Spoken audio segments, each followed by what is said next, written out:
A very good morning, everyone. Good morning, all my dear faculty members, students, research scholars, and the industry people who have joined for our one-day international webinar. So today, this webinar is about community connect, entrepreneurship concept in pharmacy. To explain us about this thing, we have two eminent speakers. One speaker is Dr. Mahadev Bhatt, sir. He is a retired clinical and community pharmacist from Los Angeles, USA. And we are having one speaker, Dr. Anantha Naik Nagappa, Director, Home College of Pharmacy. We welcome you, sir, Mahadev, sir, and Anantha Naik, sir. We welcome you. Thank you. Thank you so much. Thank you. Thank you. Thank you, sir. So before going to the session, first I would like to invite Mrs. Samyukta, Assistant Professor, to invite our main speaker, Dr. Mahadev, sir. Good morning, sir. Good morning to our respected speakers.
Madam, you are not.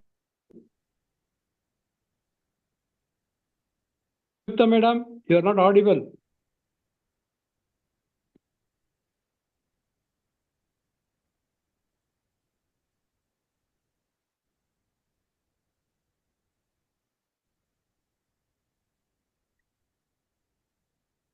Dr. Bhatt, Yes?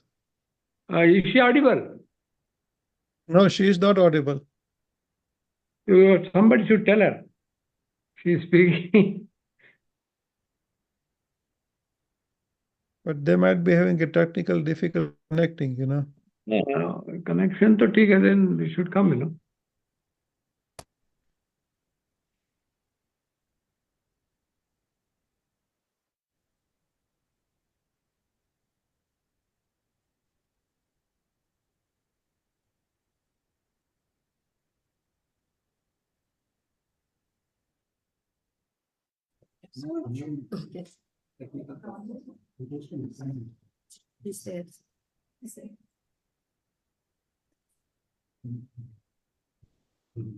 Okay, sir.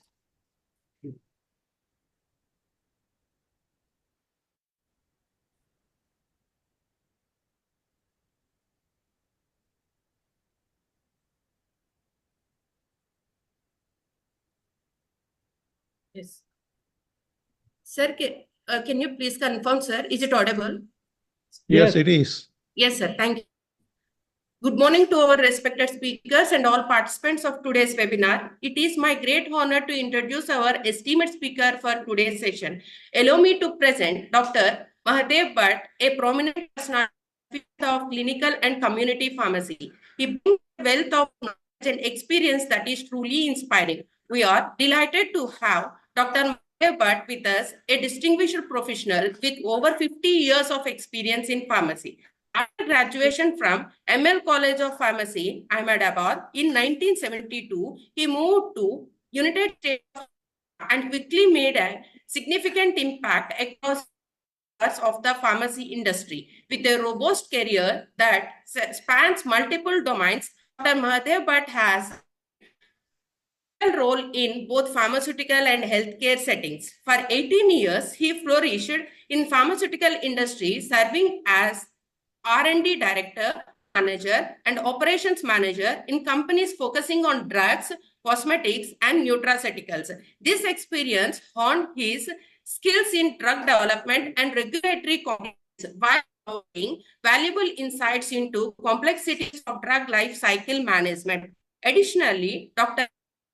dedicated 12 years to hospital as a director, where he held initiatives to improve patient care and medication management within hospital systems. His commitment to excellence in clinical practices has greatly influenced the standard of care in these settings. As an entrepreneur, Dr. Mahadev Bhatt owned and operated 4 community pharmacies, establishing comprehensive home healthcare services included special centers for diabetic care, asthma management, osteoporosis treatment, and breast cancer counseling. He also played a key role in geriatric pharmacy care and hospital services, demonstrating a deep commitment to improve quality of life for patients and diversified communities. In 2003, Dr. Mahadev Bhatt joined the Walgreens retail chain pharmacy, where he continued to share his expertise and his retirement. Today, Dr. Mahadev Bhatt brings a wealth of knowledge and a unique perspective on the evaluating landscape of pharmacy. We are privileged to hear from him, a man whose life mission is to educate, encourage, empower, and enumerate those around him. Today, he will share valuable insights on community connect, entrepreneur concept in pharmacy, a subject that promises to enrich our understanding and practice in the field of community pharmacy. We are looking forward to gaining insights from their extensive experience. Please join me in welcoming Dr. Mahadev Bhatt to the forum. Please welcome, sir. Thank you. Thank you so much. Thank you, for a nice introduction about the speaker. Now, without much delay, I would like to request Dr. Haritha, Associate Professor, to introduce Dr. Anantha Naik Nagappa to the audience.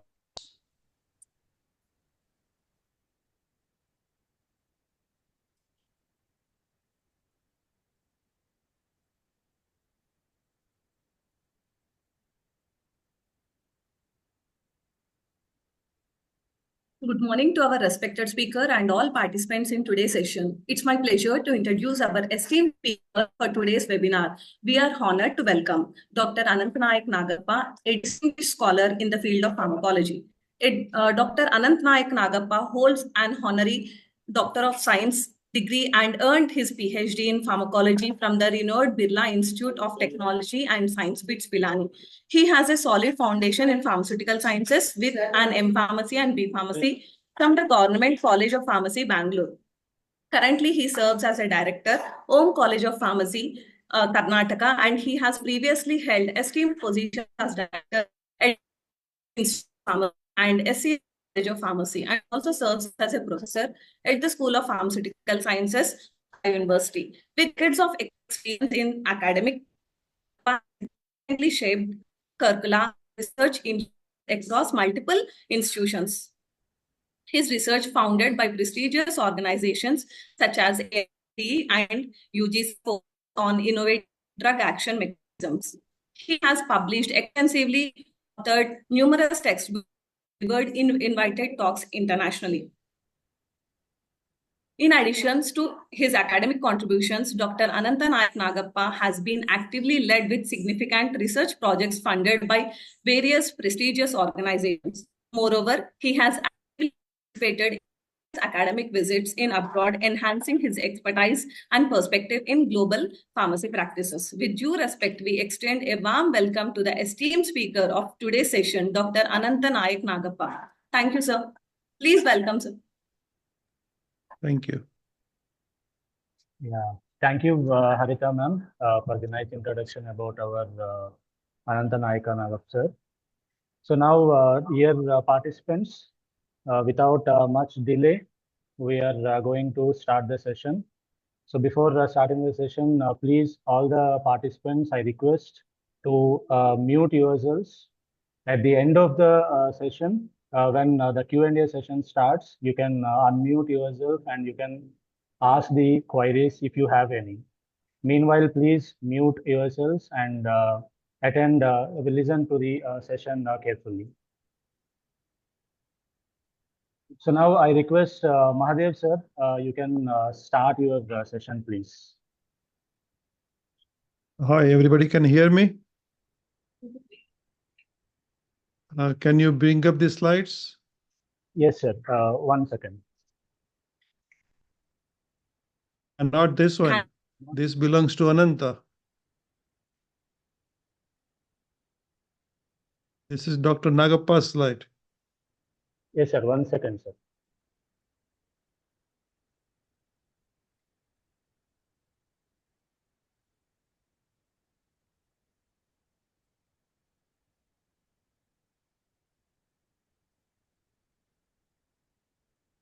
Hello, everyone.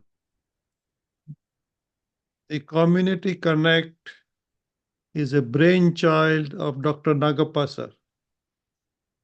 I met him on the line, and one time I met him personally.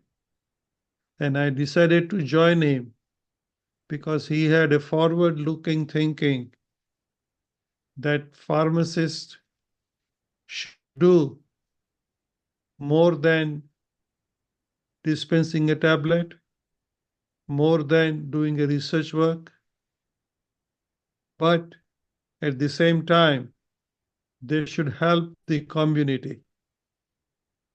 For an average person, they do not have the knowledge of what does the medication do to them. For them, it is a tablet or a capsule or a liquid. It doesn't make a difference. It is an antibiotic or a proton pump inhibitors. For them, it is a blue tablets, yellow tablets, white capsule. That's all it is. Now you can do all the research you want on the bench, but the things will count when you put that tablet inside your mouth and what you do with it. There is a tremendous amount of money one can make if you can be little bit too thinking outside the box. Now here I wrote down wind blowing from west to the east, because in chain drugstores, it is said that do the practice of pharmacy the way the Indian people do. There was a saying in America that most of the hotels and motels are owned by Indians. But now it is equally true that there can be a 4 motel in a town, but there can be a 10 pharmacies in one town, and out of 10, 7 are owned by an Indian. Can I have the next slide, please?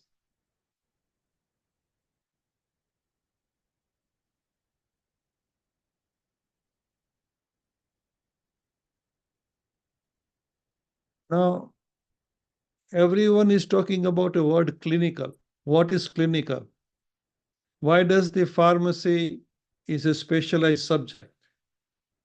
Now, the word clinical was originated in 1728, but it became more popular around 1950s. And generally, clinical things are done more in a hospital. Clinical is what you observe in a treatment, what you see in front of you, and how do you want to handle that. In theory, we learn a lot of things, but it may not be true that that's the way it is going to happen in a practical life. Reason being that every human being is not same. There is a white man, there is a black man, there is a yellow man, there is a brown man. 5 fingers are not same. and everybody has a different body mass. And you have learned in your second year of pharmacy biochemistry, and you have learned from your physical pharmacy that the drugs acts differently. It's very easy to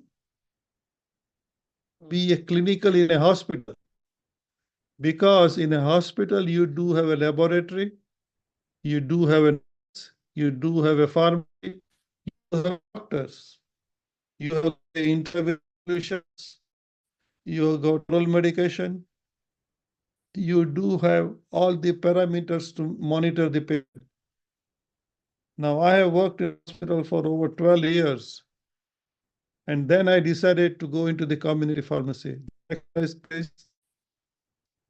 Now, how you can take things from hospital to the community?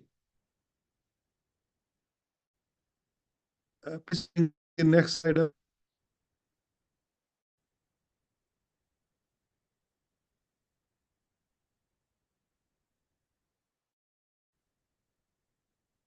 In a hospital, when you are making a clinical decision, you have to be entirely efficient. You cannot go read a book, at that time, let me the drug of choice, what is the interaction? No, it should just come to you. You should be very, very cold. You should totally detach. If you might have noticed that in a hospital, if a person is being operated, they cover everything up and they will only keep the part open where they are supposed to put the incision. Be totally, and you have to observe, you have to examine, you should know what is the values. But how can you take this thing to the community? Because people cannot stay their whole life in hospital. You cannot go in hospital to be treated online, because it is said that people will get a lot better at home than the hospital. In America, it said that if you're in hospital more than 4 days, you get more sick, because a very common disease hospital is the community acquired pneumonia. There are a lot of different patients. And during the pandemic, you must have seen that what happened during COVID. Nobody has to invite you to go to their house and say, hello, how are you? COVID will just come to you. So you are in a hospital where all the organisms are. So how long do you want to stay there? Now, if the hospital is going to make you better, then how can you take this thing to the community and take care of the patient? Because in a hospital, you have attained a steady state. I think that is in the third year of pharmacy, you learn what is a steady state. So once the people reach a steady state, they start feeling better. And the criteria in a hospital is the patient eating, is the patient the bowel movement, did the patient go for peeing, did patient walk 100 steps. As soon as you start doing that, they will send you out of the hospital. Now, Community Connect starts from here.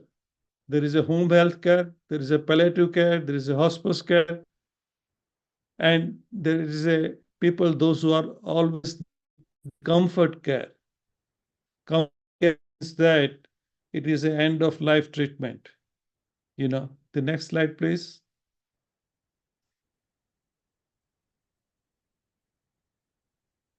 Now you all know what is a prescription.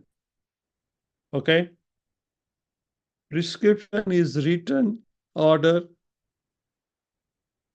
by the prescriber to the pharmacist to dispense as written to transfer for their patient.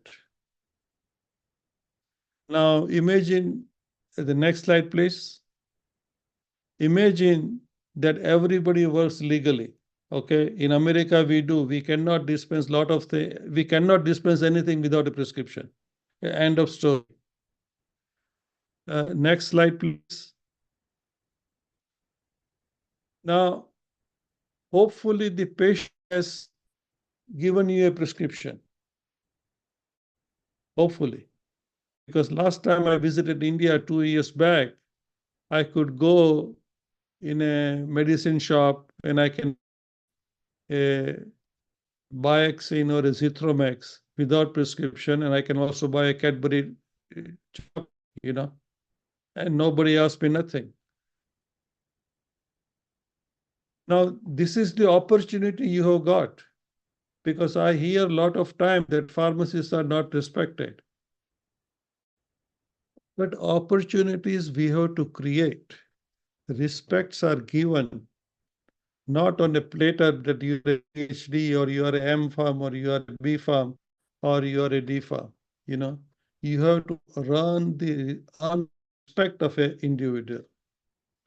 Now, since the situation at the drugstore level in a community, we cannot change. We have tried over the last 75 years to improve the situation. You cannot change that. Things are, but how can you make money in this situation? You want to lose the opportunity?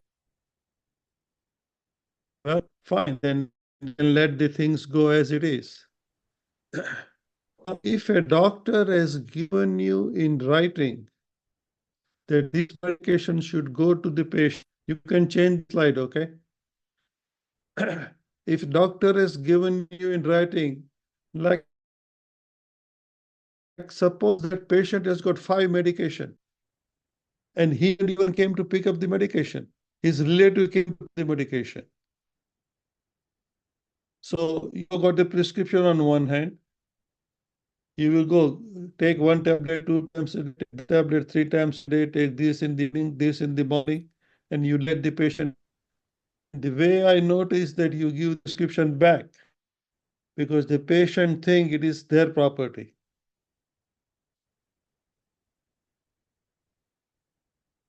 Now, if you do not follow the instruction from a licensed practitioner, and you are also a licensed, and you do not write a prescription. In this country, we cannot dispense anything without a prescription label. I had given Dr. Malik few things which they can send it to all of you. I had written an article, what is a prescription label. I hope you all have read it. Because for the general public, it is just a tablet. White tablet, blue tablet, yellow tablet. This is opportunity to get respect and make some money. Why do they say that people outside India make more money? Because they are supposed to do a lot of things and help the community. I hear that to do a ADR, people end up in a hospital. Now, if you do not have the data collection at the point of dispensing, then how can you do a Sometimes I really wonder that all the clinical trials are taking place and all the ADRs we are reporting, but the data collection only happens at the hospital. But we cannot stay in the hospital all the time. You go just for a simple ADR in a hospital, you might get sick and pick up a pneumonia. So at a community pharmacy level, we have to establish a program, Community Connect, the place.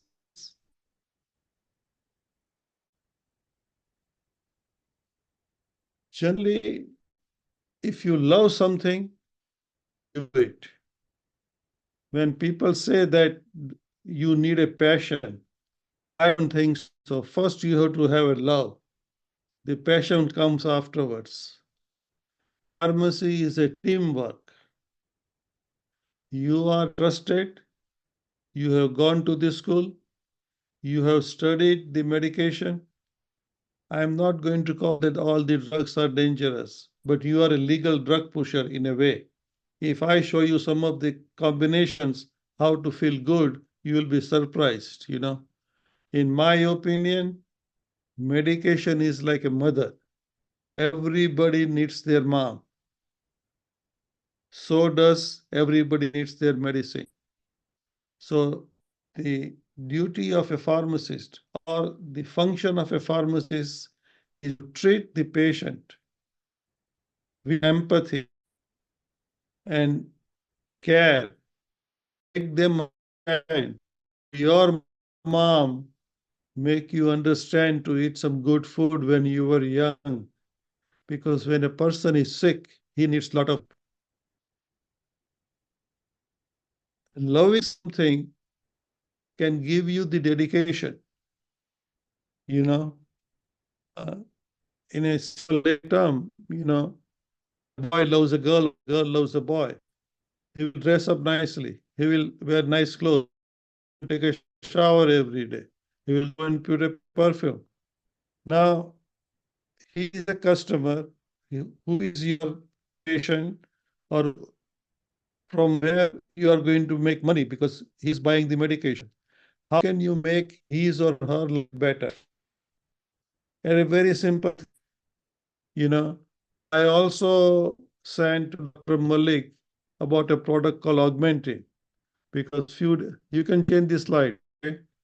Because few days back, there was an article in one of the pharmacies in India where all the teachers are there, and somebody had written, please change the slide. Somebody has written that Augmentin is good for 14 days. So I was wondering, I said, let me look at leaflets, So I wrote to that person and I asked him that where did you pick those 14 days? He was a professor or assistant professor somewhere, and he could not answer. Now, if you come to America, then there is an exam which gives you the title of an RPH, registered pharmacist. It doesn't make a difference you are a PhD or a PharmD or a BPharm. Till you do not have that RPH number, you cannot practice pharmacy in the United States of America. And there are 52 states, and every state has got their different exam. On a state board of pharmacy, please change this slide, please. On a state board of pharmacy, they ask you a question that when you reconstitute amoxicillin, how will you dispense? And when you reconstitute Augmentin, how will you dispense? Augmentin is 10 days, amoxicillin is 14 days. And this should tell you something. You added one more ingredient to make the effectiveness of the amoxicillin better. So the penetration in organisms is better, but the stability goes down. So I'm kind of very skeptical about the fixed dose medication. You cannot mix everything and then you say that everything is good for 2 years, because they work differently. There is also a requirement which is known as a USP Chapter 17. And there is also a USP Chapter 17 and USP NF Chapter 17 with USP 800 guidelines. It's pretty soon going to come with the WHO, because whosoever is going to write a USP label, they will have to give the prescription label to the consumer. Otherwise, they cannot use the USP name. Now, counseling and drug interaction are two different things. Side effects are two different things. ADR is a different situation. But what I'm trying to emphasize is that if a doctor gave the prescription, you make a prescription label. making a label is an extra benefit to the consumer. That is, the extra things comes with your connection to the consumer, because that poor guy doesn't know what this medication is about. There are guidelines how to write a prescription labels, and I have already given you the how to write a prescription label. The next slide, please. Next slide, please. Now everybody knows what are 5R. You make the drug for the right person, right drug, right dose, right direction, right route administration. And regarding the route of administration, I will tell you one personal story. I was working for a store, a graveyard shift. I think this happened in 94 or 93. A person called me around 1:30 in the morning, and he says that he is bleeding from the back. I said, why are you bleeding? He says, they gave me the medication, but it doesn't go inside. So I said, what is your date of birth? And what is your last name? I looked up the pharmacy screen because we have to write a prescription label for each and every product. The person was given a suppository. In those days, suppositories were in aluminum wrap, not in a plastic wrap. It was a composite suppositories. The composite suppositories are out of the market. He was trying to put a suppository with aluminum foil on it into his rectum. The pharmacist had forgotten to write an instruction that unwrap and insert. The guy didn't know that, because he thought that the whole suppository is supposed to go in. So I said, how much you are bleeding? Because this is a misconduct on the whosoever dispense it. He says, no, not that much, but if you come here, I'll show you how to open it. I said, how far do you live from the pharmacy? He said, well, I live around 3 blocks away, and it is night, but I cannot drive. I said, okay. So I had to send a person from my store to his house to show him how to open the capsule, because we were liable. The pharmacy whom we used to work for, we were liable. He could have sued us. So writing a prescription label makes a lot of difference. Like amoxicillin, you can take 3 times a day. Augmentin, you can take with food. Generally, augmentin is twice a day. Amoxicillin is 3 times a day. Now, if a person doesn't know this thing, it may not give the same effect, and these are the medications for the children. Now, I have also given you entrepreneurial things, which says what is BMR, what is HMR, what is MTM, what is QAM. So BMR is a brown bag medication review, home medication review. Now, how do you go and help the people? If you know all the medications they are taking, then you can make a medication profile. You can change the slide, okay? By writing a prescription label, you can tell them how this medication needs to be taken, because the data collection is a very important process. Data collection is a very important process. If you do not have the data, how can you analyze it? Now, at the point of dispensing, there is no data collection. To me, it is a money-making situation if you do not collect the data, but after the fact, when the medication is sold, pharmacists can approach the patient and ask them that and make a prescription label, make an appointment in the evening that you have got 5 medications, and why don't I make a prescription label for you? then you find out more about that patient. So this gives you a chance to discuss the medication. Now, doctor might write a medication for a high blood pressure, he can write a medication for a high cholesterol, he can write a blood thinner. But does patient know that blue tablet is for the blood pressure and the yellow tablet is for the cholesterol and the white tablet is for this thing? If patient knows this thing, then he might take it nicely. Okay? Now,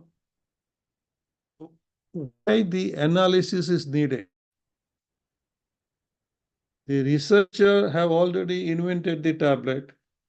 They have made the product. Now it is in the packaging things. But who is going to sell this to the consumer so he can take the medication responsibly?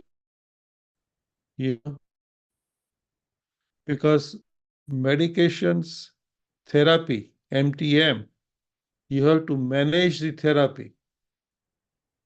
The next slide, please.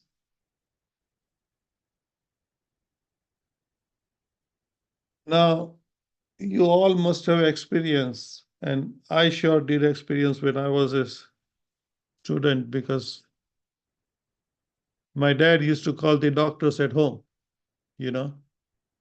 and doctors comes and make a visit, and every time doctor comes at home, they will make sure that they give one injection. So I didn't know at that time that is it only a saline water or a vitamin, or is it really everybody needs an injection at home, But that's the way they make money.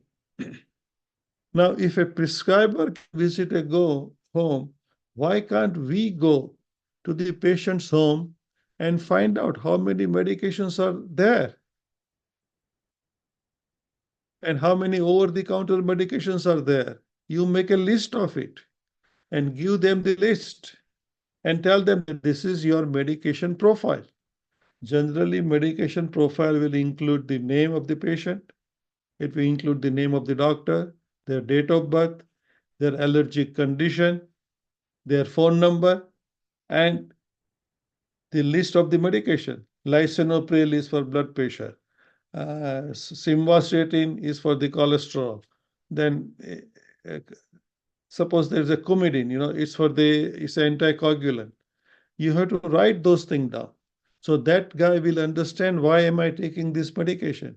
You can tell them this medication you take with the food, this you take without food. And you can also find out what are the habits of that family and what nutrition they are taking. Because sometimes if people are diabetic and if they are eating too much rice, then there is too much carbohydrate. I think Dr. Anantha will explain to you that when he was in Manipal, he used to visit patients' home, and he used to ask them to mix up green moonbeam and rice together so people can have some protein and less carbohydrate, and they feel a lot better. So these are the things you can do if you love what you have studied. There are certain medications which you may require to monitor all the time. Because the next slide, please.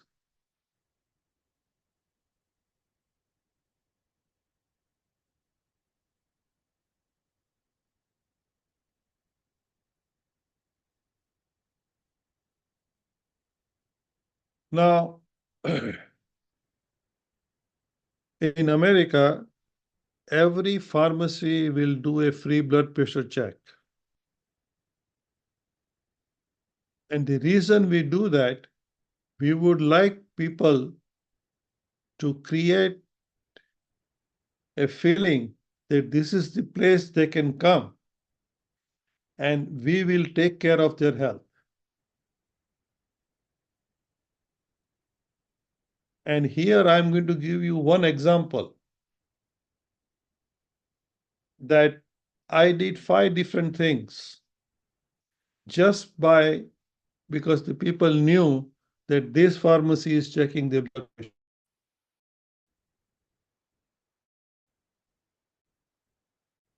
and what he thinks pharmacists can help people with. And why do we need a prescription label? Why do we need to keep the data? How the unnecessarily emergency admission to the hospital, because hospitals are getting overcrowded.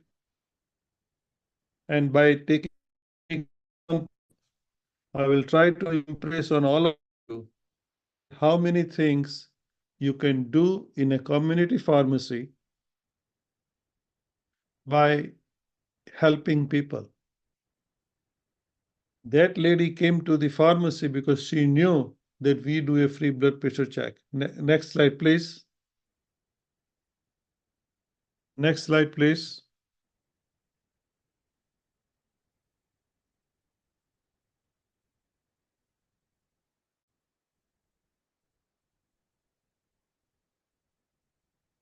We have to create a confidence in a client that they come and trust you and they ask you a question.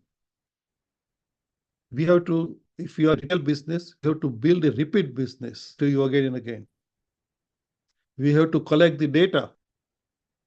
Like sometimes I really wonder if a product has got a recall, that such and such lot number needs to be taken back from the pharmacist. Now, do you know that in your pharmacy, which lot number is there? Because whom did you sell it to? Now, if you do not know the data, then how you are going to recall the patient, recall the medication? So the data collection is very important. The next slide, please. Okay. It was a Memorial Day week in the year 2015. I was retired from Malgund in 2016. So it was around 3 o'clock in the afternoon, 1500 hours. Now remember how I'm writing it. Generally, all the notes in the healthcare industries are written in a military timings, 1500. So you don't have to write AM or PM. They know in the afternoon. The two female walks into the pharmacy. They ask for a blood pressure check. So I had a technician along with me, and so she gave them the form, because here it is required to collect the information. We can do a blood pressure check, but what is the name of the patient? Are they taking any medications? What is their phone number? So we can treat them right. So while I was doing that, the younger person got agitated. And they said, how long we have to wait? Because my mom is not feeling good.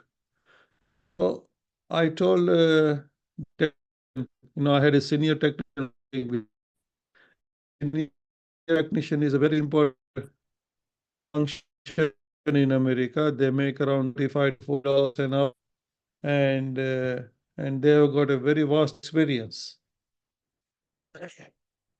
So you get the information. Let me go outside and check the blood pressure. So I took the blood pressure unit, went outside, and checked the reading. The reading came very high. It was 235 or 95. She had a red face. She was just murmuring something which I could understand. And she seems to be very agitated. She looked very tired. I checked her oxygen concentration. It was around between 95 to 97, and that's pretty good. She was slightly hyperventilated.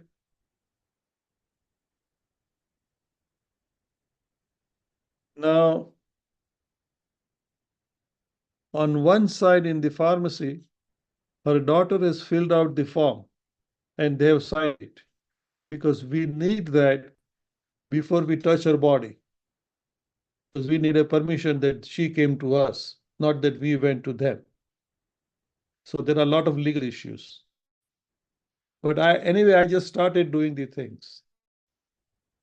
Now, this lady was a Hispanic. She speaks Spanish. I can understand Spanish, but I cannot speak Spanish.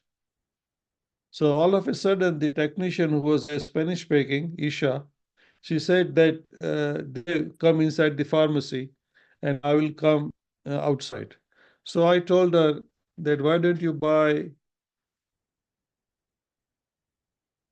some coconut drink and give it to the patient. And I knew that she has found something. When they filled the form out, we found out that she was our patient. She was used to come to our pharmacy. She had taken, you can change the slide, okay? She had taken the medication from us. And Isha also told me that she is on a metoprolol tartrate 50 milligrams. She had the patient profile on the screen, so I could see that. And the patient had also taken some emergency contraceptive pills. But when she picked up the medication, she was kind of late. She didn't come right away. Next day morning, she came within 48 hours. So it was not that late. She has also purchased some urinary tract infection medication from us. She was taking the regular birth control from us. The name of the blood pressure pill she was taking was metoprolol tartrate 50 milligram, 1 tablet by mouth. So I was going to check the blood pressure again after 15 minutes to make sure that this is what it is. So by that time, Isha found out from the patient, that because of a long weekend, they had lot of relatives came to the house, all uncles and aunt and everybody. And then all the men were drinking some beer and playing some baseball outside. All the women were talking in the kitchen. And then, like a cousin family, they all started saying that my child is better than your child. Whatever goes in India, it goes everywhere in the world, And they started comparing each other's children. And they had some heated exchange of words. And this lady had done a lot of cooking over the last 2 days, okay? But she forgot to take the metoprolol tartrate 3 consecutive doses because she had a lot of guests. Very important piece of information. That's what I was looking for. What medication she is taking, what is the habit of this girl, and why this blood pressure went up. Now you can talk to your pharmacology professors and they will tell you what metoprolol tartrate is there. It's a beta blocker. Beta blocker will control the rhythm of the heart. And that's the way they control the blood pressure. They slows your heart down. Now, this lady has not taken that medication for 3 days. She had an argument in the family, so she was agitated. So after she talked to the technician, and we gave her 16 ounces of coconut water. And what I was hoping from my hospital experience, that let me find out if I can get some water out of her body, because coconut contains extra potassium. It's like a Gatorade. I don't know if they sell Gatorade in India or not, but it is like a sports drink, And I said, by giving her some extra potassium, she is going to go to the bathroom. And if I take the blood pressure again, she might feel better. The next slide, please. So by that time, the 15 minutes is over. She went to the bathroom, she came back, and when she was returning from the restroom, I could see that her face was a little bit smiling. I can see the redness going down. And I can see that the way she was walking was not very brisk. She was walking slowly. When she sat down on the chair next to me, she said, how are you? I said, oh, that's good. Finally, she's coming, it's helping her. So I had instructed Isha that why don't you pick up the medication from the pharmacy, and I'm going to give her one tablet right now, But I also asked her that before I check her blood pressure, I said, can you take 5 deep breaths in from your right nostril and take it out from your left nostril? Just like doing the pranayama. And that can, help the blood pressure. She did that and she was smiling at that time. I measured the blood pressure. It came down to 150/87. Still, it is high. Okay. So you can see how the whole situation was handled. The patient felt good that somebody took care of them.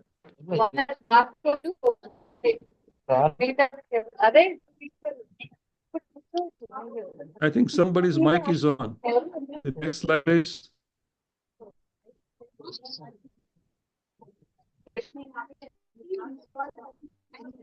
Somebody's mic is on.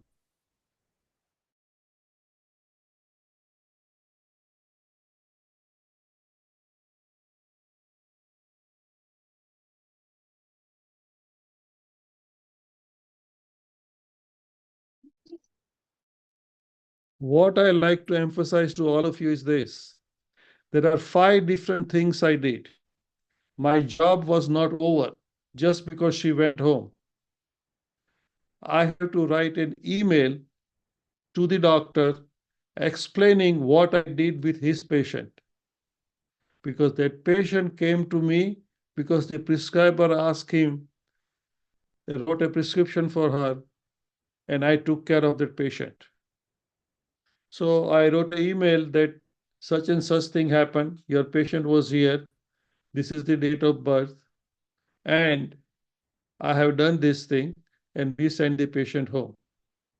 But at that time, I took the opportunity to ask the doctor that this patient is in the habit of not following the directions, and sometimes she is late in picking up either her medication from the pharmacy or sometimes she forgets to take the medication. So the best thing for her is to take metoprolol succinate 100 milligram extended release tablet by mouth once in the morning, so she doesn't, this kind of things will happen. And I said to the prescriber,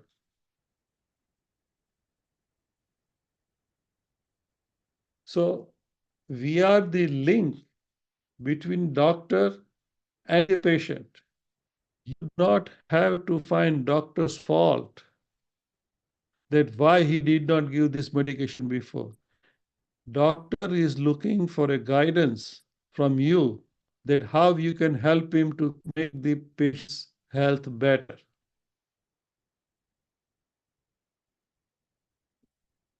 Now, if this patient, I did to do all of this thing. As soon as the first blood pressure check come, I can call the ambulance and I can send the patient to the emergency room.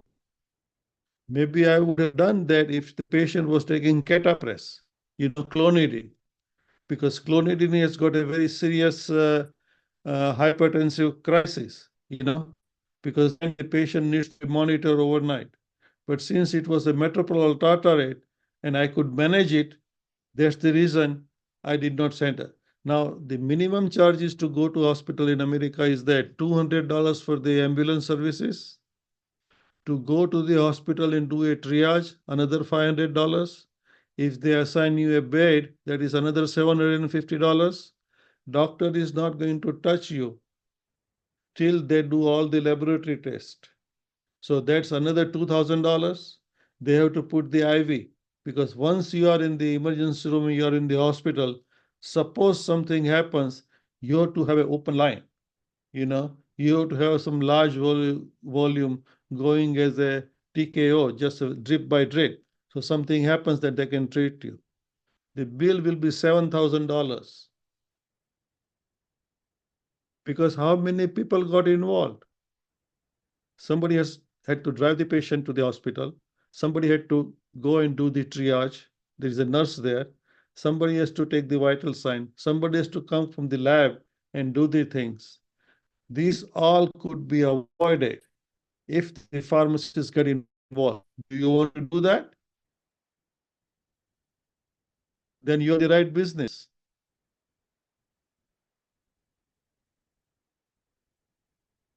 So there are multiple functions you can do in a community connect program. The next slide, please. Now, during me having the several pharmacies, I came across lot of examples. A very famous example I can tell you is birth control pill and antibiotics. There is nothing wrong in taking birth control pill.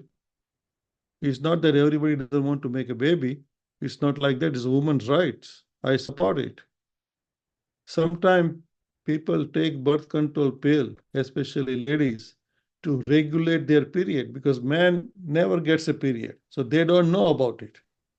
So sometimes they make a joke, but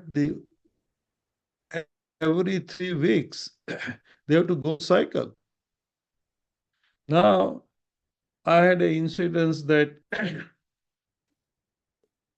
Reddy called me at the pharmacy and they said she would like to pick up the birth control pill.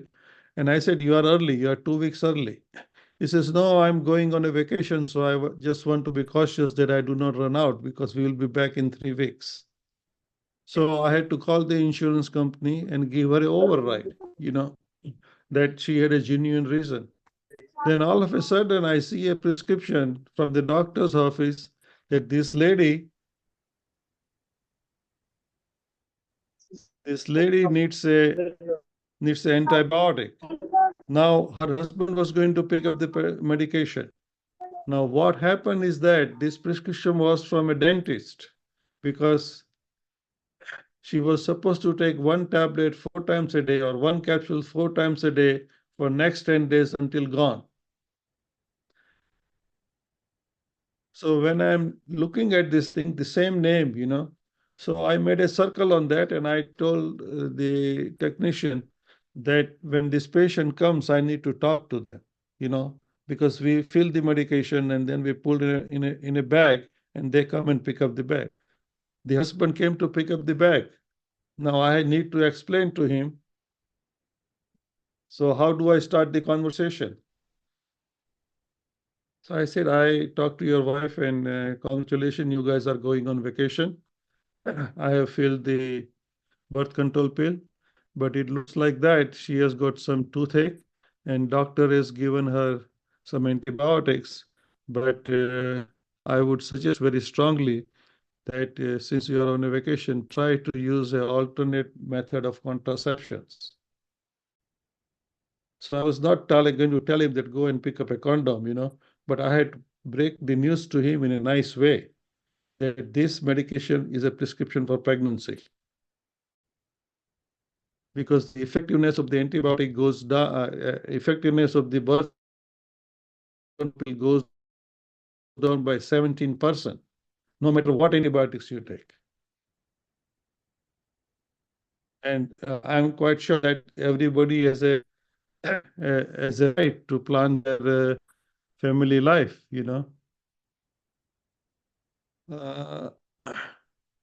I'm going to give you a couple of other examples, and I think Dr. Anantha will tell you about that. Simvastatin. You know what is simvastatin? That is one of the medication for reducing cholesterol. Simvastatin is the world's largest overprescribed medication. One of the largest. Atorvastatin. There are 4 different kinds of simvastatins, okay? Atorvastatin and pravastatin and things like that. I can tell you 10-1, and Anantha will tell you when he speaks about it. Within 6 weeks, you will have a leg cramp by taking simvastatin. Look at your second B farm. your Krebs cycle and biochemistry and all, ADP to ATP conversion, how you get the energy. That's where simvastatin kills the coenzyme Q10. So you get lethargic and you get a leg cramp. Magnesium supplement is very important for any kind of a leg cramp. The magnesium glycinate works a lot better. Sometimes you can take a magnesium citrate liquid. Epsom salt is magnesium citrate. You can make a liquid of it. Soak your foot into that. You will feel a lot better. These are the things pharmacists should know. Now, if you tell this thing to the people, they will appreciate that. With every antibiotic, we should give a probiotic. I always told my customer, young or children or anybody, as soon as they get probiotics, I ask them to eat some curd and rice. Now, if you are in the, I don't know, where is your college? Is it in southern India, southern part of India? Curd and rice is the most preferred food,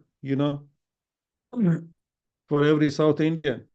Yeah, that will help because the antibiotic doesn't know they are going to kill what organisms. They will kill the good one and they will kill the bad one too. So it is helpful so they do not get a diarrhea. I can go on and go on like this thing, but time is the constraint. I start talking around 10 o'clock. It's around 10:45, and Anantha is also to talk. The next slide, please.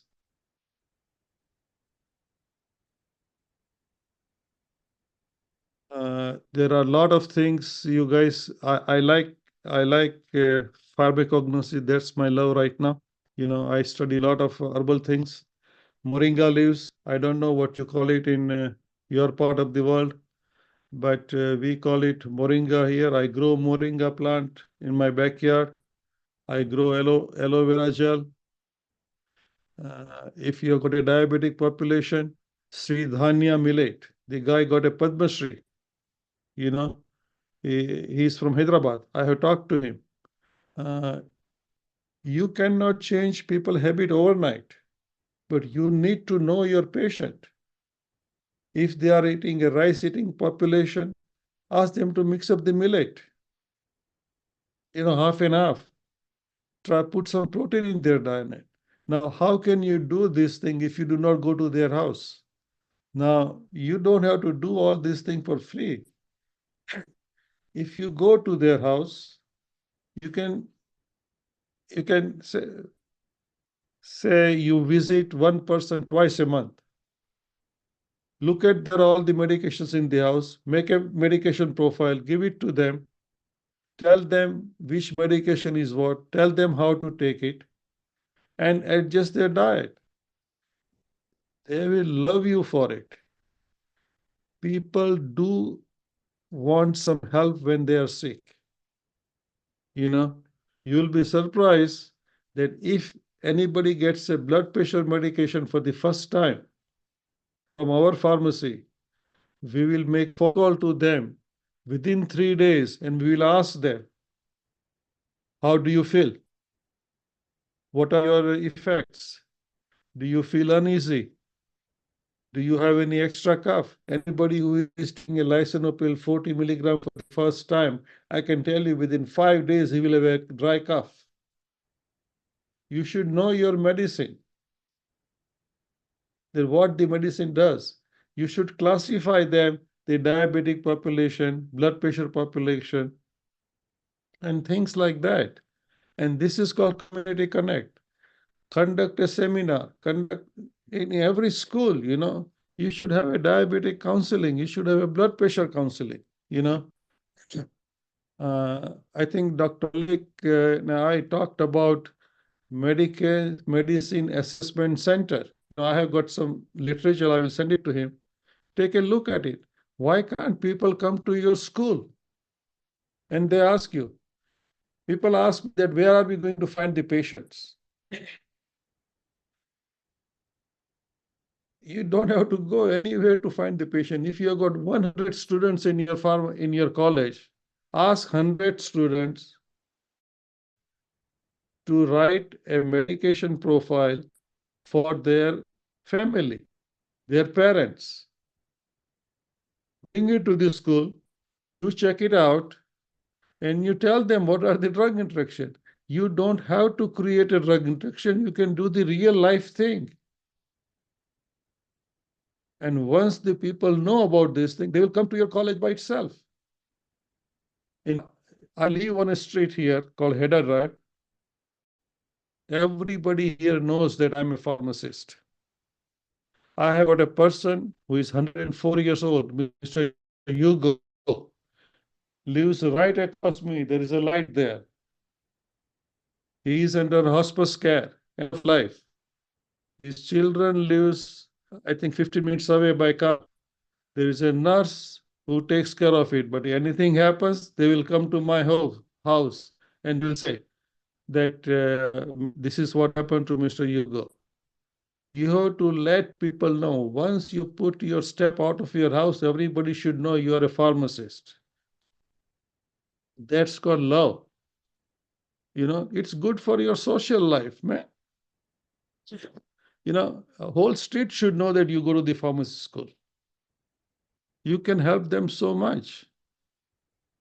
Thank you so much. I'm sorry I took 5 minutes more. The next slide, please. Is there a next slide? Oh, yeah. Thank you for the opportunity given to me. Control the controllable and make lots of money. If anybody has got any questions, Dr. Malik has got my phone number. I do like people having a PhD. I do like people having an MPharm. But all the assistant professors, you can make some extra money just by helping people. You have got a pharmacy knowledge. Try to go out and help the community. So avoid the unnecessary admission to the hospitals. People cannot just live inside the hospital. They have to come out within 4 days.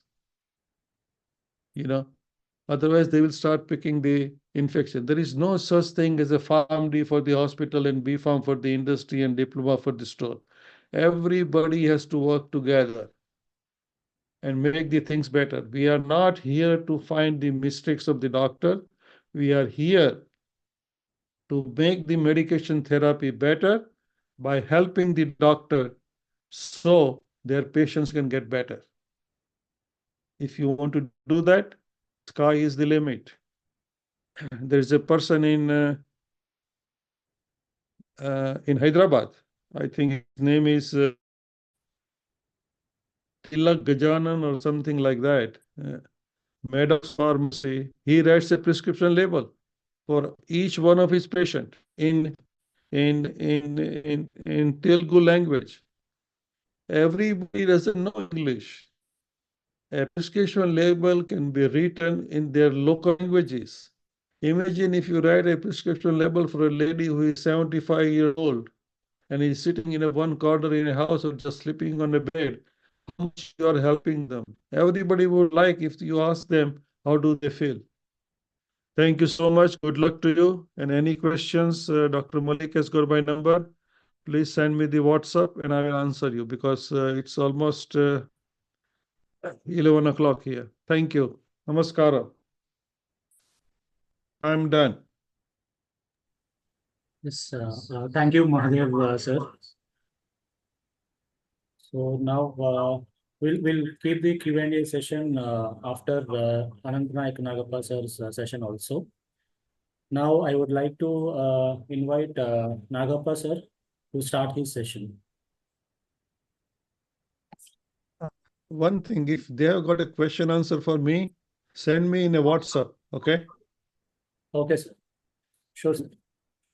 Okay, because it's almost 11 o'clock midnight here, you know. If it is okay with Nagappa, I will retire, you know. Anantha, is it okay if I take off?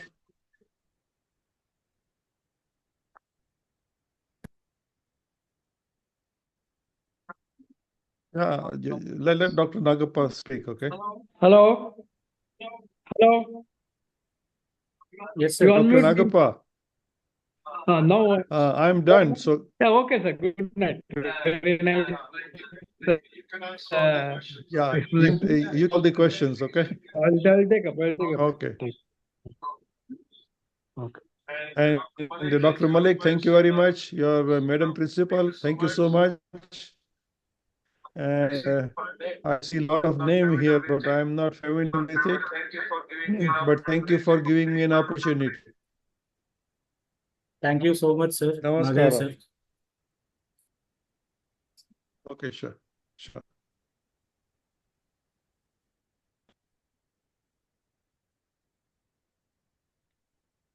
Nagappa, sir, can I share your slides? Yeah. We can start. If you say yes, I will start. Okay. Good afternoon. This I started in 2006 when I was in BITS Pilani. So we have a hospital called as Birla Public Hospital, and then we have a medical center also. And then in the evening, I was doing my professorship there. So I used to go to the hospital in the evening and call the interested students to join me in giving health awareness to the public. So I went on doing like that, and then I moved to Manipal in 2007 or 8. And then the first thing I did is we registered a society called as Association of Community Farms of India. Under this banner, we are conducting these webinars all over the country, 400 program of ours. So why we are doing this is because we have come across the public not getting the quality of life after, even though spending money on medicine. Healthcare system is not complete unless we put a community pharmacist there. So please understand that. And then, can I have the next slide, please? Can you please change the slide, madam?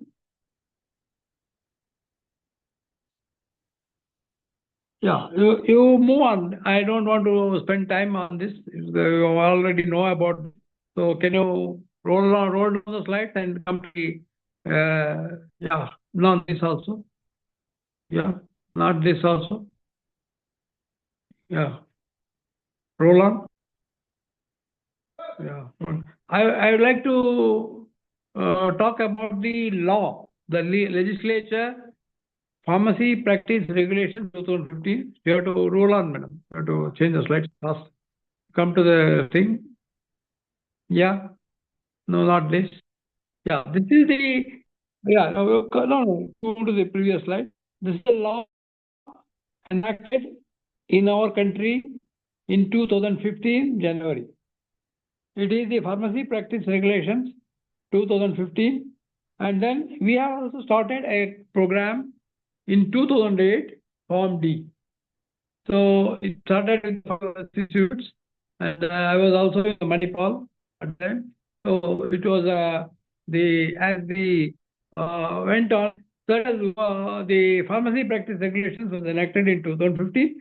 We are in 2014, almost 9 years last. Nothing has started. Law is there, provision is there, pharmacists are there. Nobody is taking interest in that. So, and it is not nobody needs it. Everybody who uses it needs it, because aspirin to zero, all drugs carry a risk. All drugs carry a risk, and they need to be put in the therapeutic window. If it exceeds the therapeutic window, it is going to cause harm. If it is below the therapeutic window, it is not going to act. Despite of knowing this, we are going to neglect this because our somehow our public and our healthcare system, our regulators are not interested because we are living in a product-centric market, not the patient-centric market. So the product-centric market, what happens?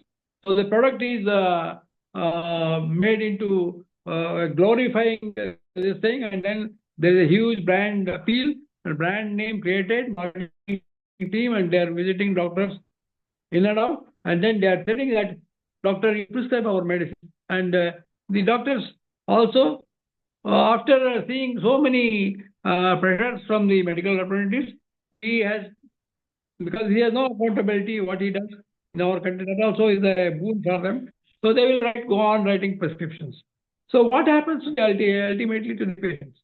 Who are these patients? Patients are you and me only. My father, my mother, my kids are the patients, and they have been put into consume medicines whether it is required or not. Please friends, health is different, medicine consumption is different. And no one in the world will get a good health by consuming a lot of medicine. So we have to think seriously about this and then bring the pharmacy practice into action. Can I have the next slide, please?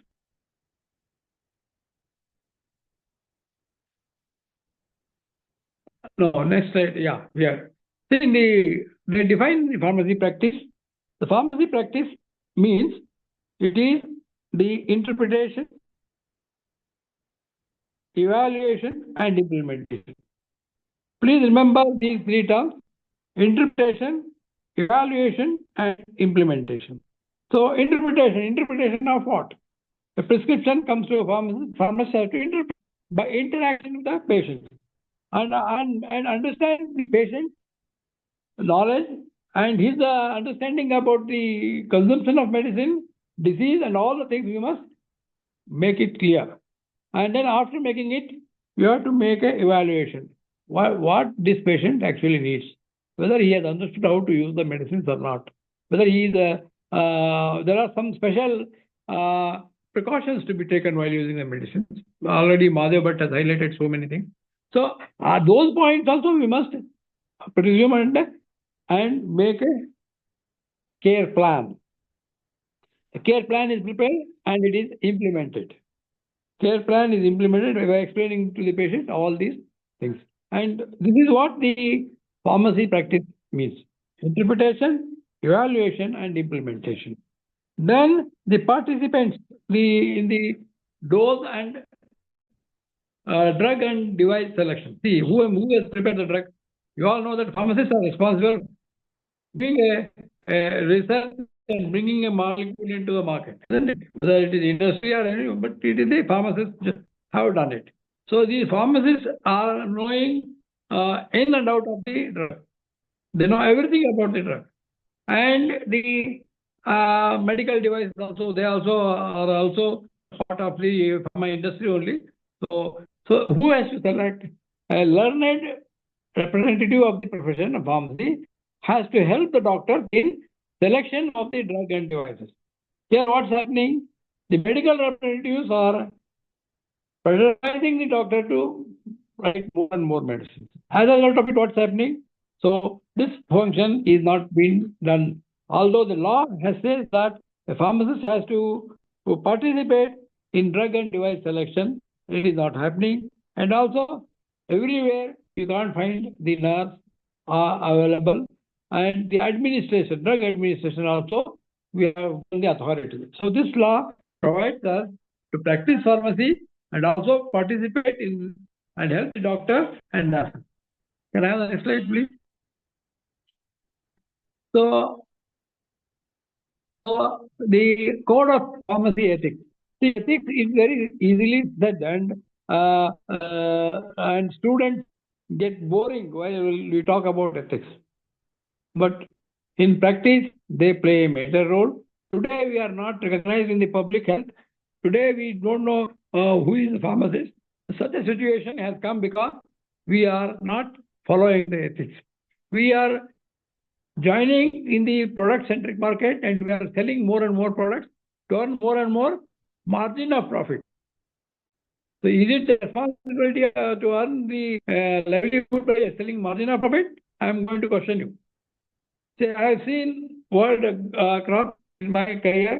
I have traveled across 25 countries, and in most of the developed countries, even the developing countries also, they have identified a pharmacist as a healthcare professional.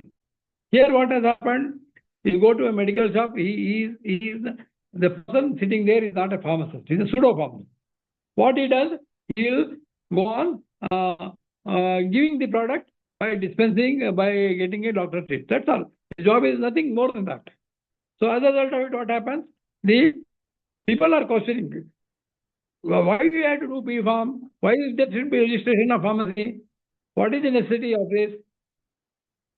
And these are all things happen due to our own inaction and not caring for our own patients. So I remember my father. The people, some good people are also. My father also was a pharmacist, and he was running a pharmacy.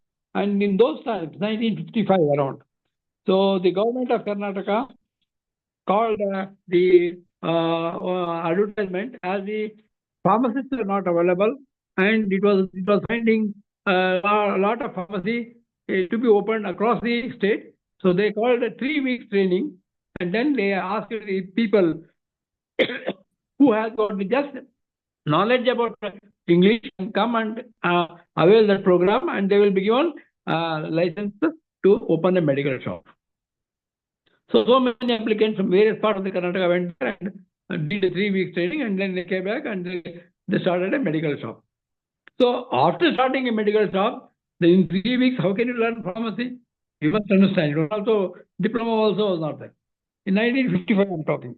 So then what happened? The people, they started. But however, some people were very, very knowledgeable and very, very God-fearing people. And then one of them, my father also was there. So he used to keep anti-snake venom by Hopkins, which was costing 500 rupees. In 1963, I started going to medical shop, and then I saw that my father used to keep that Hopkins anti-snake venom. And people used to come in the night, and my father was alone, keeping in that region, and that medicine. And then there was no 500 rupees was a very big amount in those times. And then my father he kept it because it's a life-saving drug. So many villagers used to come in the night and knock the door of our home, and then my father used to go there and took out the injection and give the medicine to the people. But it had a different impact. The society got him as a very good person and a good pharmacist. And then, so like that, he made the ethics fulfilled. And then what happened to him? See, he went on doing goodness, and then how he equipped with the knowledge of medicine, 3 weeks training. He did not stop. He was knowing that there is no other go. He must learn about the medicine, what he is dealing with it. So what he did is, the medical representatives used to visit the doctors, and they used to detail their product to the doctors. And also they used to come to medical shop to see that I have detailed these things, you keep these medicines. So my father befriended with them, most of them, and then he asked them to explain what did he explain to the doctors. And they would be happy to give a detailing lecture to my father.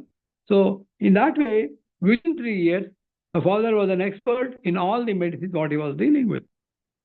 So this is the skill, there's the way I'm telling you. Although he did not get in 3 weeks, in 3 years, he learned most of the medicines he was dealing with.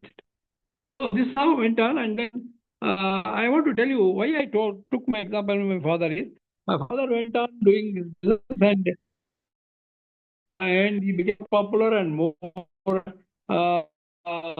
rich, and he became a super chemist like that. And then he wanted to diversify. He diversified into the fertilizers and all other things, and he lost focus on the pharmacy. So in this world, rule is there: it goes up, has to come down. My father has to come down. Means he suffered heavy losses, and was in the almost at the brink of poverty, means bankrupt. So now my father remembered how he became rich. Then he remembered his medical shop. Then he went to medical shop. There he found that nothing also is remaining because the French the competitors have made him that he will become bankrupt. The planned event. Then what happened? Then he, when he stood in the medical shop, the people in an area was a small community. And they observed that so this person is a good person. Now he is having trouble. He has helped us in so many ways, in so many times. So let us go to his medical shop and look whether he has got that medicine, and then we'll buy it from him only. If it is not available, then we'll go to next shop. Like that, every person in the community, caste, creed, nothing mattered. Everyone came to my father's shop and then took the medicine, and within no time, he reviewed his economic situation by the help of the support of the community. So please, friends, why I said about community is a silent observer, and it is observing what are you doing, whatever person you are. So if you do good to the people, goodness will come to you when you need them most. So that's how the community pharmacy, the community, you can't say that it is silent. Whatever we do inside, people don't hang that idea. People will be observing, and they will be making assessment, and they will be selecting you in case you match their standards. Now coming to the next slide. Can you please send the slide, madam?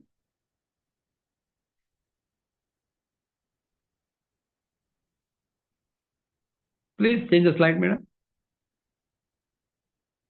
So I am happy to tell you here that there's a provision in the law of pharmacy practice regulations to charge money for the services you provided.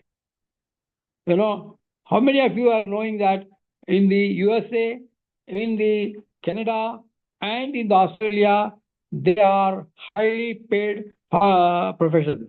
Community pharmacists, the medical shop working as a community pharmacist, they are earning in Canada 5 lakhs per annum. 5 lakhs per month. Sorry, it is like that. And in Australia, the government itself is paying 15 or 18 Australian dollars for every intervention a pharmacist makes. So my classmate Sridhar Bhatt works in Perth, and he has told that in Australia they have made a new law that the patient interaction is more important. In USA also, insurance companies also pay. In Canada, government also pays, and it is because it is required. The explanation of the pharmacist is very vital. That's why they are paying so much of money investing in health, because it can prevent hospital visits. It can prevent a serious condition of a patient. You know, all these things the government, they themselves have realized, and they have supporting the pharmacists like that in their country. And pharmacists also not interested in selling more medicine. They are more interested in the health of the public. So they look at the health, and then whether it is required or not, then only they will allow the. And if there are any issues they come across, they immediately call back the prescriber, and then prescriber also cannot behave like this because there is a documentation and they want the explanation why this treatment was given, because lawyers are already there waiting in the queue. So all these things have developed their system into a foolproof or a better system in which people are not used as guinea pigs, and people are not made to consume drugs, and all these hazards are not there in the public. Can I have the next slide, please? So usually we have 1 lakh of populations in our country. So and then it goes on, and then the industry is very strong, and then it is lobbying every doctor, government, everywhere, and then it is seeing that its products, whatever it manufactures, should be consumed by the public. So overutilization is very much rampant in our society, and underutilization also is there. Some people are not interested in using medicine. They are scared of their own belief system. They don't utilize, and then they'll fall into sick. And then when they're seriously, then they will. So when you have 1 lakh 1 lakh medicines out of 800 molecules, there can be a therapeutic duplication. It's a serious problem in our therapeutics. Lot of drugs are duplicated. Means, see, if the doctor writes a medicine called as polypharmacy, if you check the contents, you will come across that it is duplicated several times, and sometimes it exceeds the minimum toxic dose. So we have to check now, in this formulation, this paracetamol is there, in this formulation, paracetamol is there, in this formulation, paracetamol is there. So we have to count on and then tell the doctor that, see, these are the things which are there.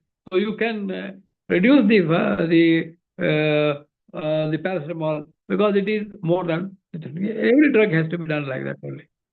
And then the other things like drug interactions, and so can I have the next slide, please?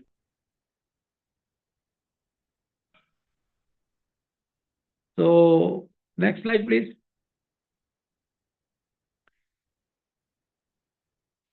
So now, if the pharmacist does not do his job in proper manner, law has a provision to punish also. Can you come to the next slide, please? No, I've finished this. You please come to the next slide, please. Yeah. The next slide, please. Next slide, please. So here is an interesting case wherein one of my students from Pune has done excellent work as home medication review. She came from Kathmandu University, and then she's from India, from Pune. She wanted to do a project, second year pharmacy practice there in MPharm in Kathmandu University. So she came to me, and then I told her that you have to visit you should give the home medication review. Means she has to go and visit the patient's home and find their medication and list their medication profile, and then find out what exactly the medicines they are taking and what is the outcome of the treatment. See, we don't question the outcome of the treatment. BP patients are there, they are being prescribed and they are consuming, and monitoring, nobody does. Doctor doesn't have time to do it. Nurse also cannot do it because she is restricted to clinical settings. And in home medication review, we have to do the day-to-day. So a patient, you have to visit at least fortnightly once the home medication review. We used to go on Sunday, we are having a free time, a half day we should dedicate it. So every Sunday, myself and students used to visit the patient's home and look at their prescriptions and interpretation, evaluation, and implementation. We used to do it as per the law before it came into this. We have done it before 2015.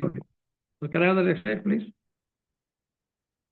So she did a project, and she found that the after pharmaceutical care, the quality of life of the diabetic patient improved significantly, and she measured it by using a ADQIL. ADQIL is a quality audit of quality control or quality of life of diabetic patients, and she got permission from the UK, and then she was given permission and she did it. And after that, she went to Pune and run a clinic called as the Pharmaceutical Care Clinic for Pharmaceutical Care Center, wherein she went to doctor and told that I am a pharmacy practice person and I'm going to give monitoring of your patients, sir. Please refer. And many doctors in Pune, they have agreed, and she was running the skill. And now, after some time, she has other responsibilities. So then she started her own business. Next slide, please. Next slide, please. Now, these are the pharmaceutical care cards. Our association has made it, wherein on the first page, on the front page, we give the patient details, medication profile, and all these things. Next slide, we will measure their. Next slide, please. Next slide, we measure the BP, BMI, and the sugar levels, and leave it to the patient's home. So next time, every fortnight when you go there, we'll measure and enter this. Can I have the next slide, please?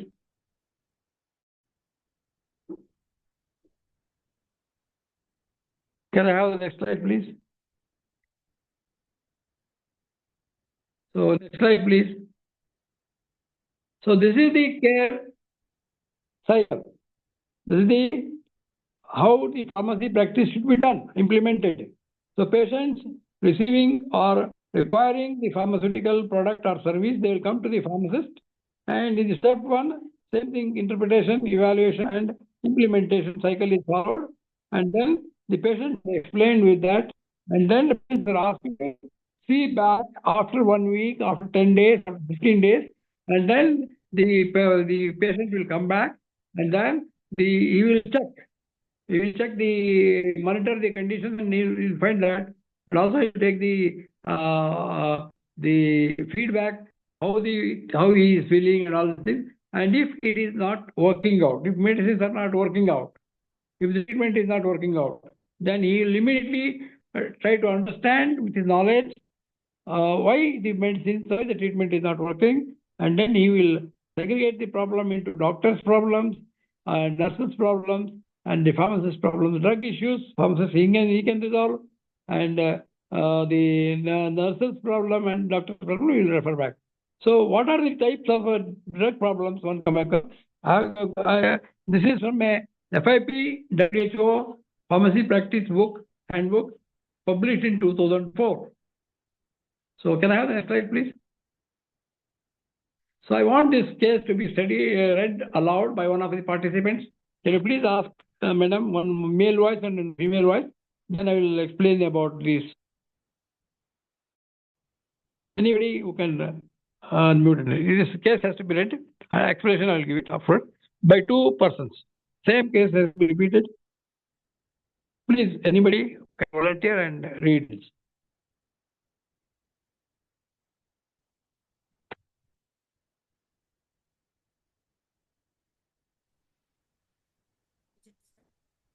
Sir, is it audible, sir? Yeah. Yeah, Mrs. W, a 53-year-old woman, has had gastrointestinal acid-related disorder, GODS, diagnosed by endoscopy. Mrs. W has a history of asthma, hypertension, and duodenal ulcer (DU). Her current drug therapy includes imidazolpine 10 mg in the morning, salbutamol inhaler 2 puffs as required, Diclofenac inhaler 200 mcg twice daily, and theophylline 300 mg twice daily.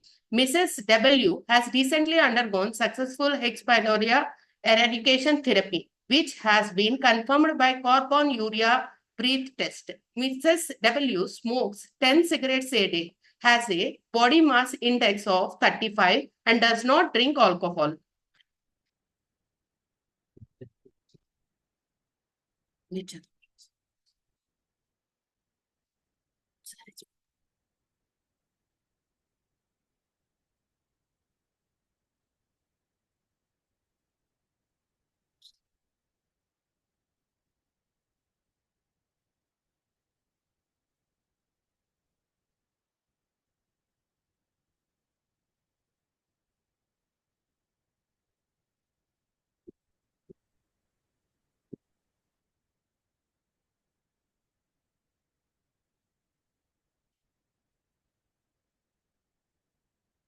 Nagappa sir, is it okay?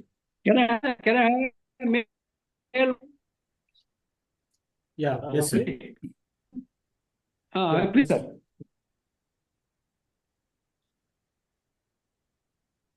Yes, Mrs. W, a 53-year-old woman, has had gastrointestinal acid-related disorders, which was diagnosed by endoscopy.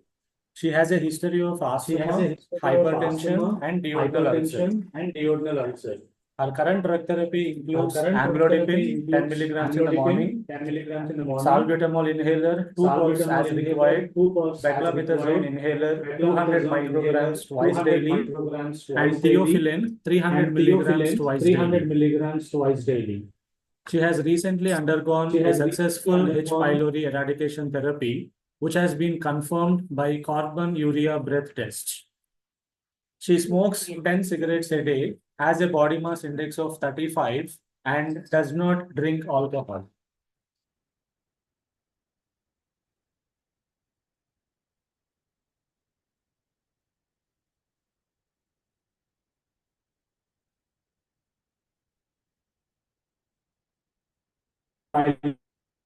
Thank you.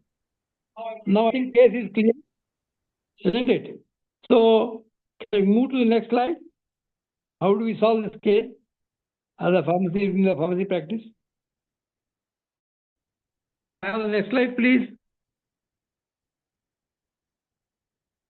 So we have to categorize this case into three aspects.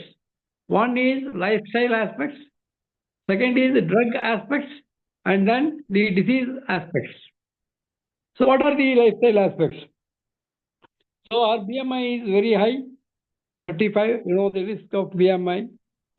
And you usually go on scaring the patient. So don't, you have to, weight is very high, you have to cut down weight and all, but we don't tell them how to cut down the weight. We always look for the drug molecules. So this is one of the mistakes what we do is, but we also know that she had a GORD, gastro oral reflux disorder. So wherein the acid will bomb from the stomach to the esophagus, and the acid is very strong, around pH 2, and it causes very painful situation.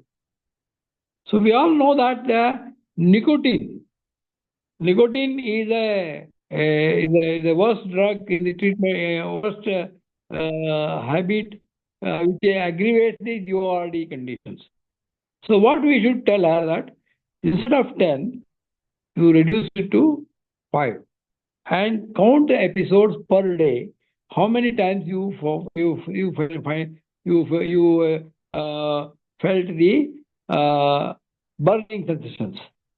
So when you offer this, she will definitely try to do that, and she reduces her cigarettes from 10 to 5.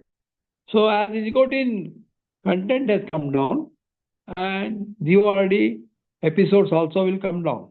So at this point, the patient will realize that yes, this person who is talking to me, who has given me advice, is a learned person and I must obey him.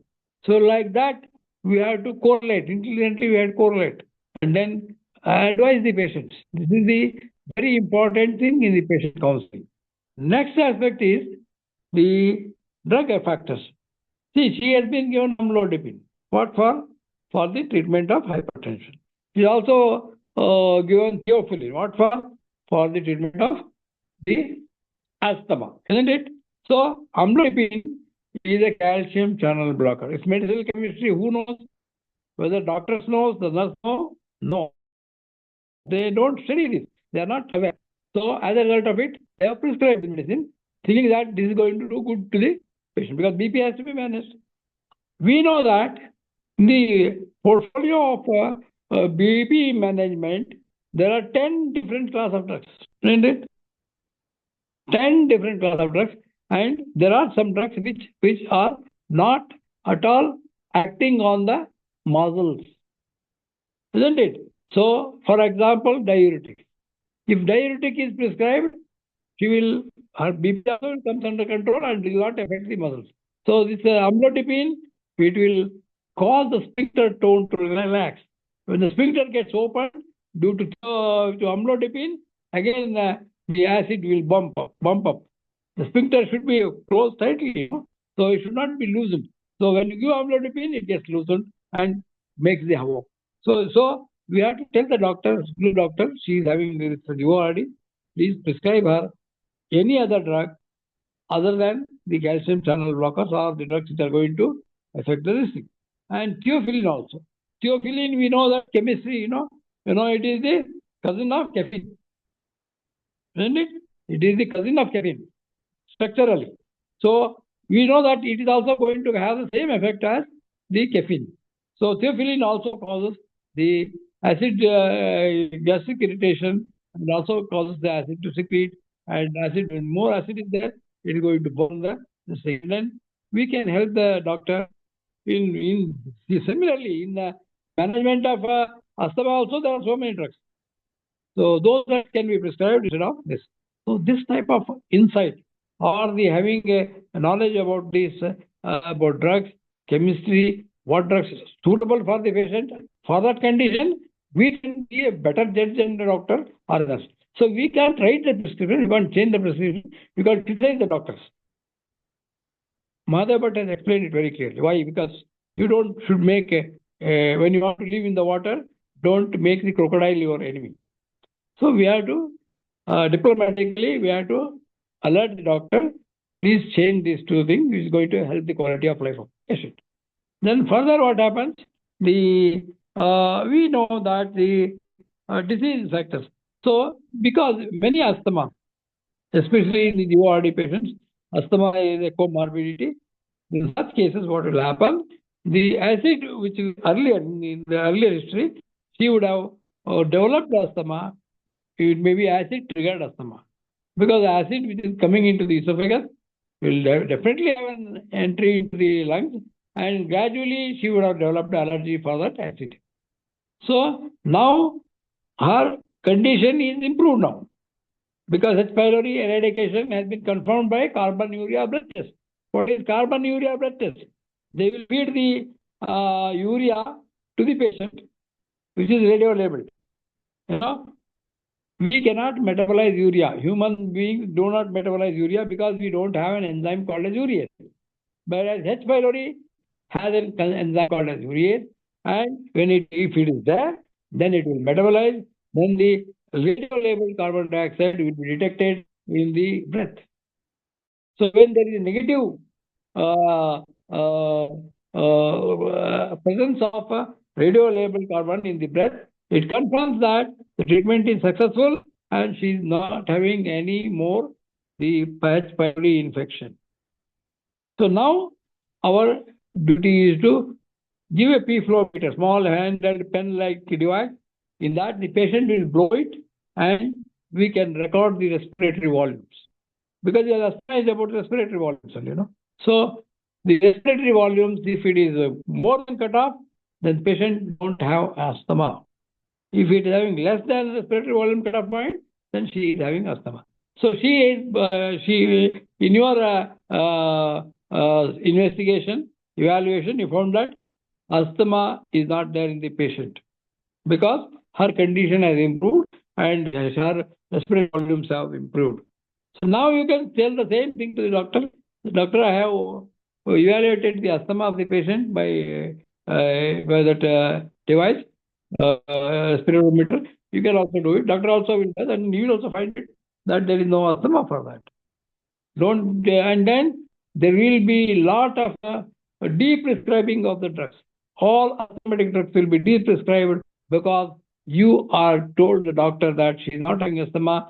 Doctor confirmed in his own clinic by giving her the respiratory volume measurement, and then there also he finds it.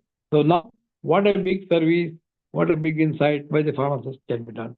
So please, friends, don't limit yourself. Don't think that your knowledge, whatever knowledge, don't use it for only industry. Please also use it for your patients who come across you. Can I have the next slide, please? Some photos are there, then I will go behind this. Yeah, home medication review, I explained you how we did it. Can I have the next slide, please? All the things we have to remove our inhibitions. We suffer from inhibitions. Pharmacists, inferiority complex and inhibitions. Can I have the next slide, please? I explained about this. We have to struggle hard, strive, make into the patient-oriented approach from the product-oriented approach. Can I have the next slide, please?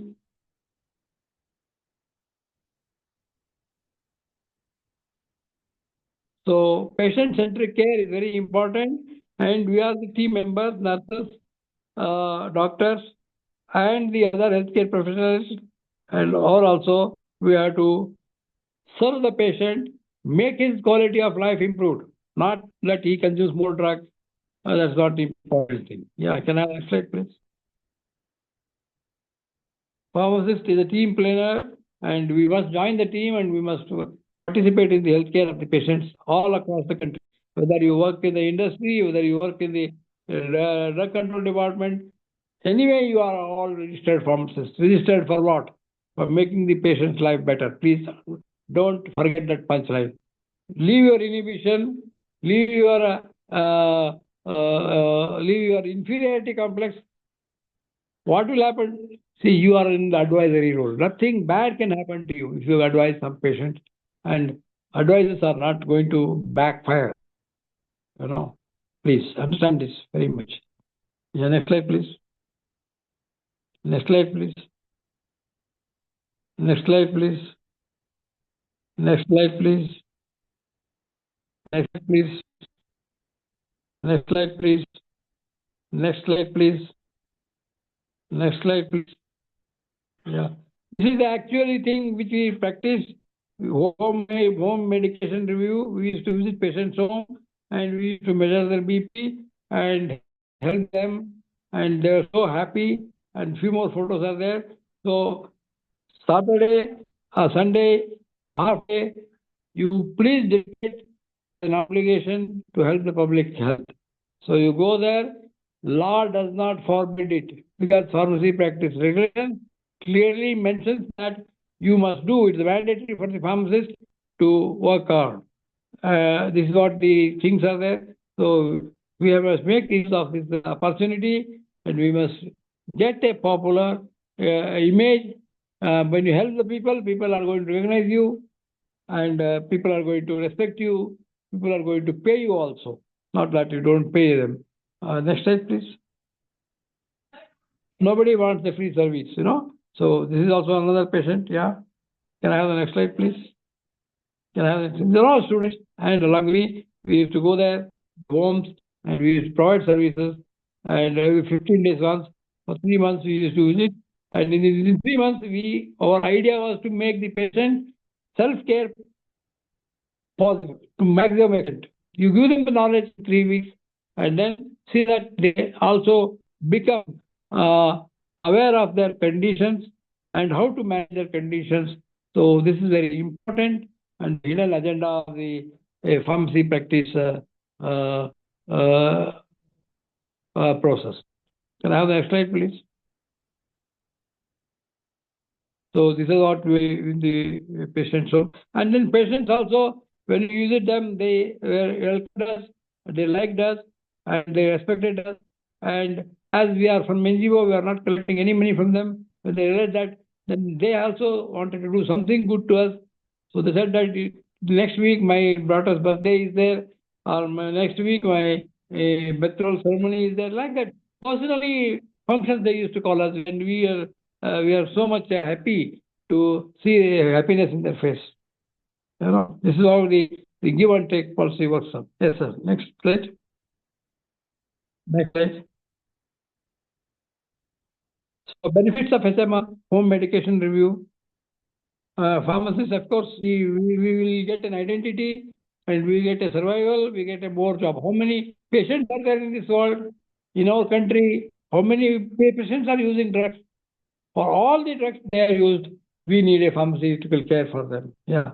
Then the patients improve their quality of life, and also they feel happy that the drugs what they are using is not going to harm them. They get security. So all these advantages we are going to get. Next slide, please. So to government saves a lot of money on this. That's why in the US, Australia, and Canada, they monetarily support the pharmacy practice. Yeah. These are all the academic studies, those who are interested in academic studies. We have the next slide, please. Next slide, please. Next slide. So there are so many studies we have, those things, the studies on home medication reviews. Can I have the next slide, please? Yes. Yes. Yeah. So the bottleneck is our own inhibitions, our own lack of confidence, inferiority complex by all of us. We have to get rid of this and visit the patient. Patient may be next sitting to you in your own home. Your mother may be having blood pressure. What are you doing for your knowledge? Why you are not using your knowledge? This is my basic question. Thank you very much. Next slide, please.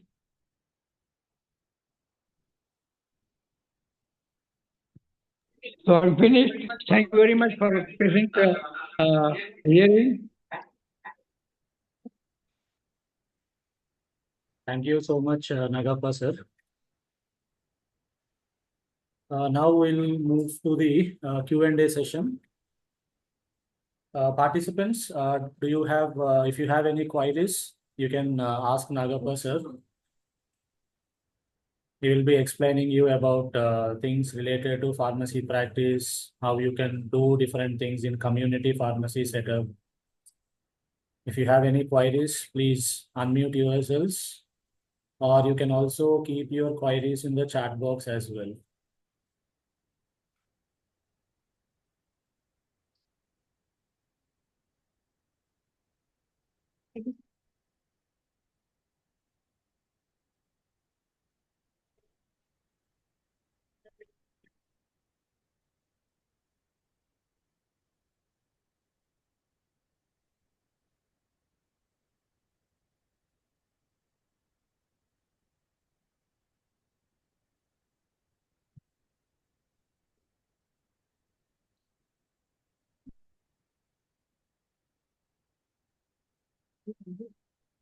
What is the problem?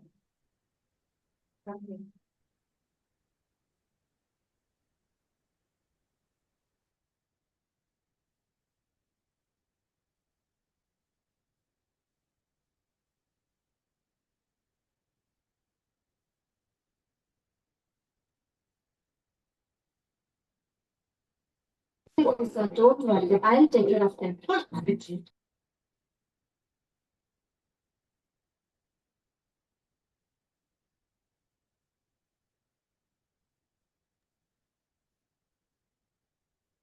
I guess someone is trying to ask a question. Please, can you repeat Yes, it again? sir. Yes, sir.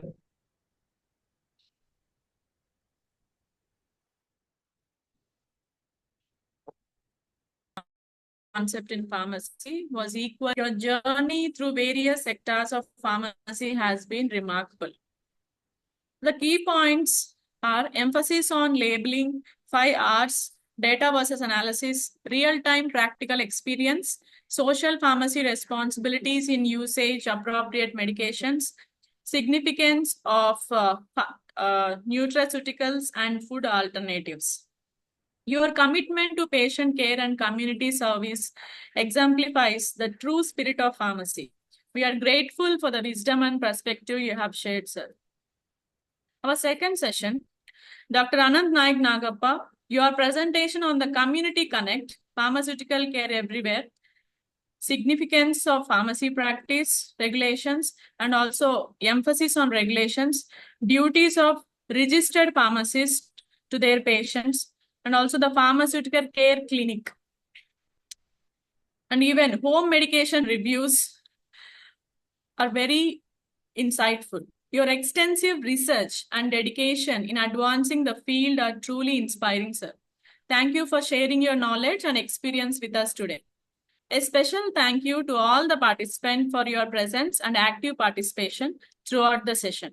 Your presence enriches our discussions and fosters a vibrant learning environment. My sincere thanks to our management, our beloved chairman, Shri Marri Laxman Reddy Garu, Secretary Ms. Shreya Reddy and Shri Rashekar Reddy, Principal Dr. N. Jyoti and Vice Principal Dr. Arunab Malik for their constant guidance and support. And I also thank to the coordinators, Dr. S. Balamurali and Mrs. Samyukta Mehta for their tireless effort in ensuring the success of this webinar. I thank for giving me this opportunity to present the vote of thanks for today's session. So let us carry forward the insights we gained today and continue to innovate and collaborate in our fields. Thank you once again to our speakers, to everyone involved in making this webinar a success. Thank you. Namaskaram. Namaskar. Namaskar. Thank you, Rajeshwari ma'am, for your nice vote of thanks.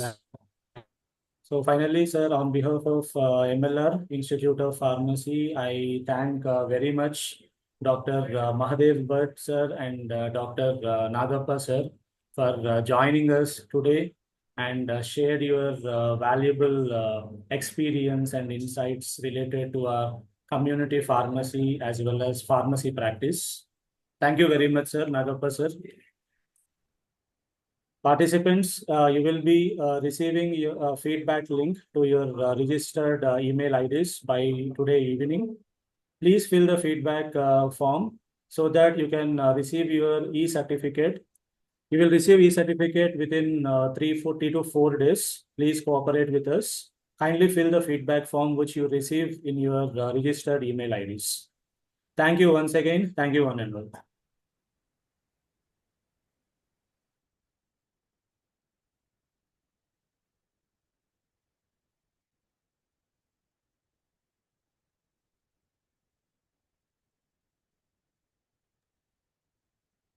Sir, Nagappa, sir, thank you once again, sir, for joining us.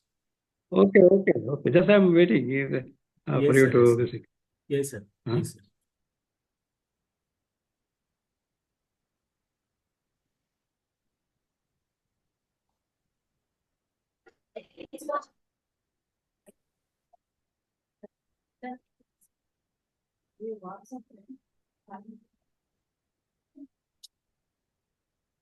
Because like students are planning to make it.